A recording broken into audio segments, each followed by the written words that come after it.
mengurangkan sifat boros dalam belanja. Kalau kita berkawan dengan tukang besi, kita akan terkena percikan apinya. Kalau kita berkawan dengan penjual minyak wangi, kita akan terkena percikan wanginya. Jadi, dengan siapa kita berkawan sekarang?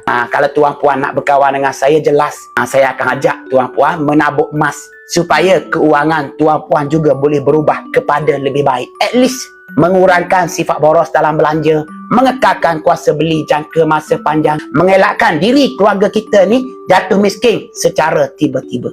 Selalu saya bagi tahu, kenapa saya bagi tahu kita buat simpanan emas bertambah setiap kali ada duit, bertambah setiap kali gaji, kita jauh daripada kemiskinan. Tuan puan, aset emas ni tak ada dalam sistem keuangan.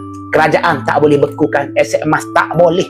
Syaratnya tuan puan simpan sendiri. Aset emas mata wang antara bangsa. Apa maksud mata wang antara bangsa? Kalau kita pergi dekat luar negara, Indonesia, Brunei, Singapura, mana-mana lah, kita jual dekat sana, kita dapat mata wang dekat sana. Itulah maksud emas mata wang antara bangsa. Sekiranya kita dijatuhkan hukuman penjara, diisytiharkan bankrupt, aset emas tak boleh dibekukan oleh kerajaan. Sekiranya berlaku suasana ekstrim peperangan, kita tak boleh bawa lari duit kertas.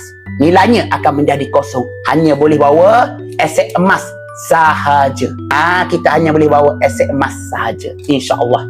Jadi belum follow lagi saya, boleh follow, boleh tengok konten-konten saya. Tuan puan follow, terus hubungi saya. Nanti saya kongsikan cara buka akaun emas secara percuma, menabur mengikut kemampuan, tanpa komitmen bulanan. Takut nak bermula serendah 1 gram, boleh bermula serendah 100.